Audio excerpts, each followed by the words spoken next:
Back on the Marching to Madness College Basketball Podcast this afternoon with Coach Casey Alexander of the Belmont Bruins. He's 77-19 in 3 years as he enters his fourth season. And now the Bruins change grounds a little bit, moving into the Missouri Valley Conference. Coach, welcome. Hey, thanks. Great to be here and glad you're doing well. Thank you, Coach. I appreciate that. Hey, I was going to ask you, first and foremost, talk a little bit about the challenge of going into a different league as the Missouri Valley presents itself. Well, part of the challenge is we don't know what to expect. That's one of the big changes is, for the most part, we'll be playing in new cities and new arenas against new teams. And there's a big learning curve. Naturally we're new to the league as well, but we're a small piece in that big pie. Whereas for us, it's all new. So I don't know what to expect, to be honest with you. I'm obviously very familiar with the teams in the league. We've played a couple of them through the years. Last year we played Evansville and Drake, and so I've got some familiarity. But I know the history of the league. I know what great success it has. I know the great traditions that are in the league, and from Belmont's perspective, we're really glad to be a part of it. Yeah, it's really good, really exciting. The league, and I know you guys are going to add to it affirmatively well. I wanted to ask you, as you and your staff started preparations for the upcoming season, how much different was preparing for the Missouri Valley, as it like we're saying, as it's a different conference? Yeah, we spent plenty of time talking about it, but it was as much because we had so much turnover within our own program that we had to make some different decisions. It was more that than it was because we're making the transition to the Valley. We lost 5 fifth year seniors that all left Belmont with a graduate degree and played meaningful. That's awesome. And everything else. And so, then we had 2 transfers of our own. So we had a lot more turnover than we normally have. And so that was the first area of concern, but definitely in the back of our minds as we made those decisions and tossed different ideas around, a different kind of game is played in the Valley than what we're used to. So that's been part of our conversation as well. We didn't really have our announcement to the Valley was made about a year ago, like August, September of 2021. And it was actually after we had received all of our recruiting commitments for that class, for the 2022 class. And so this current class is really the first time we've been able to promote the Valley and therefore, get in a few doors probably that we wouldn't have been able to get into in the past. Leading scorer Ben Sheppard is back for you. He led you with 16.2 points per game. So talk about his development and how he has gotten into the position where he's such an affirmative scorer. Well, he's the model of development, and a real, and a case study for our program. I mean, he comes in as a freshman and he plays every game, and he's got a role to play, but it wasn't a significant one, playing behind some seasoned veterans. And then he starts every game as a sophomore and emerges as a good player and our best on the ball defender. And then last year as a junior, we have 3 preseason all-conference players on our team, and Ben wasn't any of those 3 guys. So for him to emerge from that group as our leading scorer and a guy that we already thought was our best defender tells you a lot about what he's capable of. Naturally, the next step for him is to kind of put the team on his back and see if he can lead us from start to finish. And I think he'll continue to make those developments. Sure. Now, talk about how he became your best on-ball defender. Well, he's just one of those guys that can play.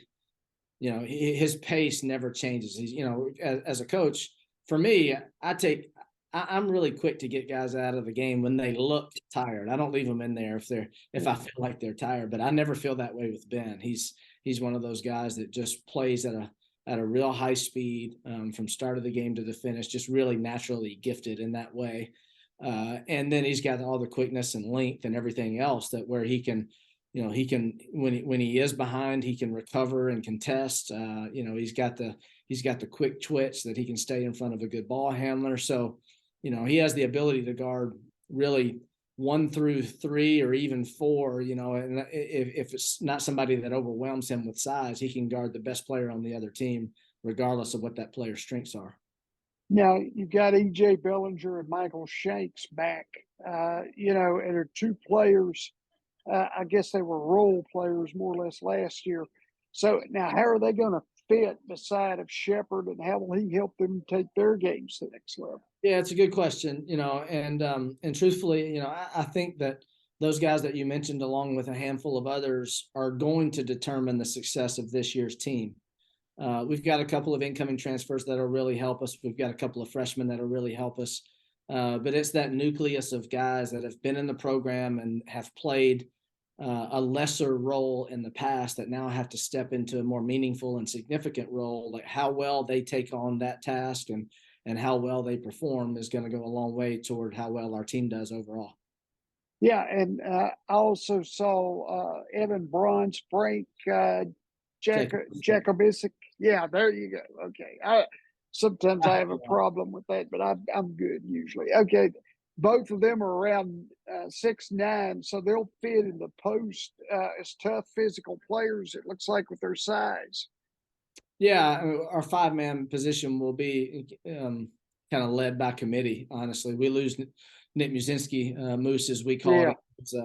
He was an all-conference player all 4 years that he played, and set a lot of records for us and was really a stabilizing force for us in the paint. We could go to Moose pretty much at any point and get an easy basket, or he bailed us out of a lot of tough moments in games because he could give us easy baskets. So I don't want to say we're going to replace him easily, but we like the guys that we have returning. Again, they have not proven that they can sustain that kind of minutes or that kind of expectation, but I think by committee we can get a lot out of our 5-man position on both ends of the floor. I was going to ask, as I looked at your signees, you got a really athletic freshman in Jacoby Gillespie. He was listed in the material I had as Tennessee's Mr. Basketball at the 3A level. So talk a little bit about his game and what you're going to see, or what your fans, what we're going to see out of him. Yeah, really dynamic player, fun to watch, can make plays on both ends of the floor. He's a tremendous athlete. I mean, he had Power 5 BCS level football offers, Wow. to come here. So he's a talent that that we can insert into the lineup from day one, and he can make his presence felt. So he's a combo guard, can play either spot. Has gotten off to a great start. What I like most about him from the early returns is he kind of shows up when it's game time. I mean, not that he doesn't practice hard or isn't a good practice player, but anytime we've gone 5-on-5, dating all the way back to the summer when he first got here, you notice when he's on the floor. How tough is the competition for players? As many of them have to handle social problems in addition to athletics and academics. There's a lot on their plate, and it seems like there's more and more every year that almost directly conflicts with what we're trying to do on the basketball floor. And basketball has always been, the game itself. I mean, there's always been more to it than just the game itself. It's bigger than just the game, but trying to juggle all that's going on with these young players these days is increasingly more difficult. And it really just serves as a reminder more often of really what we're here for in the first place. Sometimes coaches and all of us get more wrapped up in wins and losses and the success of your team and everything else. But, our number one priority is to give these guys a great experience and to make sure that they grow into men while they're here and learn a lot of valuable lessons along the way. And that's never been more important than it is now with what all these young men are facing on a daily basis.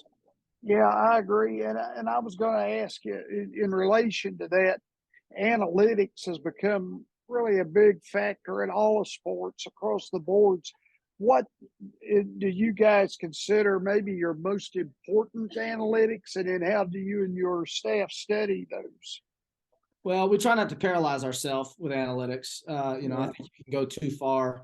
I love looking at it. I look at everything. I scour it all, and I spend probably too much time making charts and lists and passing things on. But the truth is, there's only so much that our players can absorb. So our philosophy is, it's really important that our staff looks in every crevice to find whatever advantage that we can, and help use that information to kind of help us with game planning and so forth and so on. But it needs to be as simple as we can make it for our players, and so we just give them little nuggets here and there.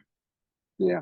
Last thing, Coach, as we look at the NCAA tournament, there's no, in my opinion anyway, and of course I'm biased, that is the coup de grace of sports in this country, period. How do you feel about the rumors coming out that it may expand? I agree with you that it's a great event. Yeah. You know, if my vote were the only one that mattered, then for sure we would keep it right where it is today, Yeah. or go back to 64 even. You know, Yeah. but at the same time, you know, I understand all of the arguments. I understand whatever the 96 team argument, 128 team argument. I mean, you can make an argument for any of those cases.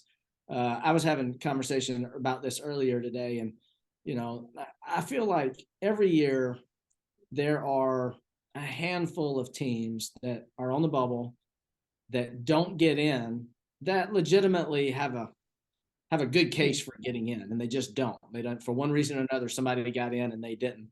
You know, and so a small, 68 to 72 or something like that, maybe I would be more willing to accept. But all in all, I like it just the way it is. It's a great game. It's a great tournament, and everybody loves it. Coach Casey Alexander, ladies and gentlemen, the Belmont Bruins. I really enjoyed seeing you guys in Orlando last year at the tournament. I saw you play 3 in a row and get right to the brink there. I hate I'm not going to be down there this year to see the tournament. As I'm a really big fan of the November tournament play as well. Yeah, that was a great event for us. Beat 2 really good major teams in Drake and Yeah. Iona, who had Yeah. upsets of their own, and then lose that championship game to Dayton by 2. But it was, ESPN Events did a great job with the tournament. We were thrilled to be down there. We're headed to the Virgin Islands this year for Thanksgiving, so come on down. We'll see you down there. How about that? There you go. That sounds fun too. As long as we're dribbling, and we got sunshine at 80 degrees, I'm happy. Coach Casey Alexander, ladies and gentlemen, good luck, Coach. We look forward to watching you guys play in the Missouri Valley Conference this season. Coach, I appreciate you. Thanks for all you do. Thank you. Yeah.